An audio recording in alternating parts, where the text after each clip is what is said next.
Olá pessoal, tudo bom? Meu nome é Rayane e nessa aula nós vamos conversar sobre as ligações metálicas.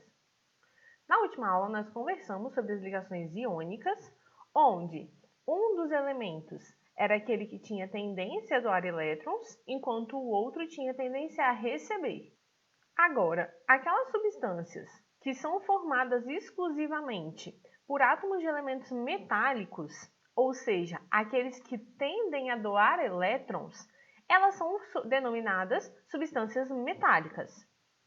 Logo, a gente chega à seguinte conclusão. Quando nós temos um metal se ligando a um não metal ou um ametal, nós chegamos a uma substância que é composta, que é formada por ligações iônicas. Agora, quando nós temos um metal se ligando a um outro metal, nós temos a formação da ligação metálica.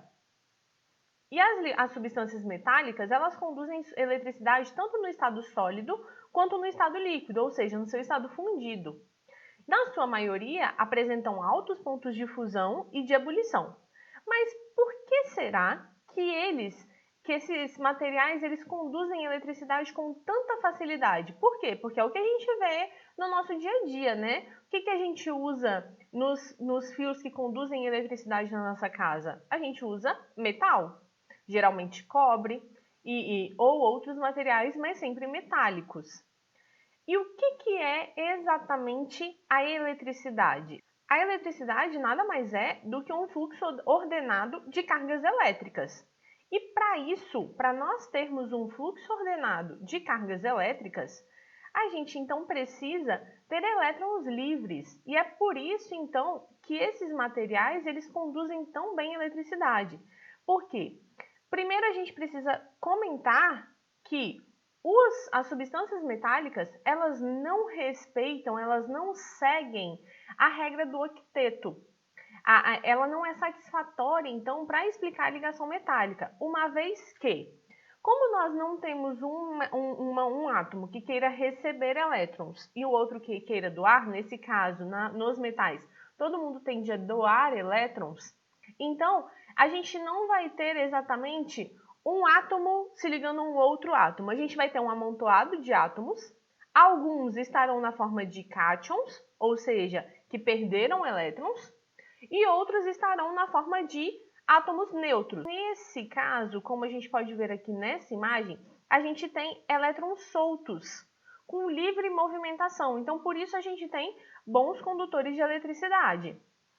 Então, a gente tem essa teoria aqui que a gente chama de mar de elétrons ou nuvem de elétrons, porque os elétrons estão livres para circular entre esses átomos.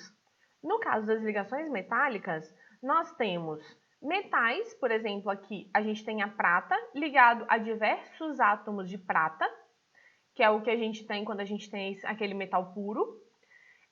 Mas nesse caso, a gente teria um Ag e na frente um número que a gente não sabe qual é, porque a gente não sabe quantos átomos de prata a gente tem ali. Como é o caso, por exemplo, do NaCl. A gente sabe que a gente tem um átomo de sódio para um átomo de cloro. Mas aqui, na ligação metálica, a gente não sabe quantos átomos de prata estão compreendidos nesse amontoado de átomos. Então, a gente teria que trazer um Ag com um Nzinho pequeno na frente. Dessa forma, como a gente nunca sabe qual é esse N, a gente simplesmente traz como Ag, como sendo aquele metal puro. Mas não quer dizer que a gente só tenha um átomo dele, ok? Mas além dos metais puros, a gente tem também as ligas metálicas, que são misturas de dois ou mais elementos, sendo que a totalidade, ou pelo menos a maior parte desse material, são de átomos metálicos, são de elementos metálicos. E como exemplo, a gente tem aqui o ouro de 18 quilates, que é uma liga de ouro e cobre, ou geralmente prata.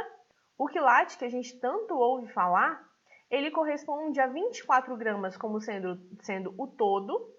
E aí, quando a gente tem 18 quilates, quer dizer que 18 gramas dos 24 gramas equivale a ouro. E os outros 6 gramas equivale, eventualmente, a prata ou ao cobre. Então, quando a gente fala em um ouro 24 quilates, a gente está falando em ouro puro. A gente tem também como exemplo de liga metálica o bronze, que é uma liga de cobre com estanho. Nós temos o latão, que é uma liga de cobre com zinco. Temos o aço, que é uma liga de ferro com uma pequena quantidade de carbono. E a amálgama, que é uma liga de mercúrio, prata e estanho. Na verdade, o termo amálgama, ele vem de um material que contenha mercúrio. Então, quando vocês ouvirem falar em amálgama, pode saber que ali tem mercúrio. E a gente sabe que o mercúrio é tóxico. Então, por isso, hoje em dia, as restaurações dentárias não contêm mais, não são formadas mais por amálgamas metálicas, mas sim de resinas dentárias. E, por fim, nós temos as propriedades das substâncias metálicas. As substâncias metálicas, elas apresentam um brilho característico, principalmente quando polidas. A gente sabe que elas refletem muito bem a luz. Elas apresentam, como já foi falado, alta condutividade térmica e elétrica. A gente sabe que as panelas que a gente usa na cozinha, de um modo geral, são formadas por ligas metálicas ou por alumínio. Elas apresentam altos pontos de fusão e ebulição em função da alta atração eletrostática entre esses átomos, então fica muito difícil de separá-los. Eles têm uma tendência a ficar muito próximos, com isso a gente tem uma dificuldade em fazer com que eles se afastem. As substâncias metálicas são materiais muito maleáveis, o que as torna facilmente transformadas em lâminas.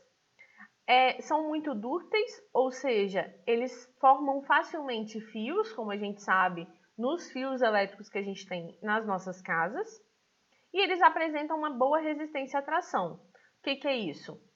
Quer dizer que quando a gente tenta esticar um cabo ou uma barra de um material metálico, a gente precisa fazer uma força muito grande para que ele se rompa, ou seja, eles resistem a uma grande força.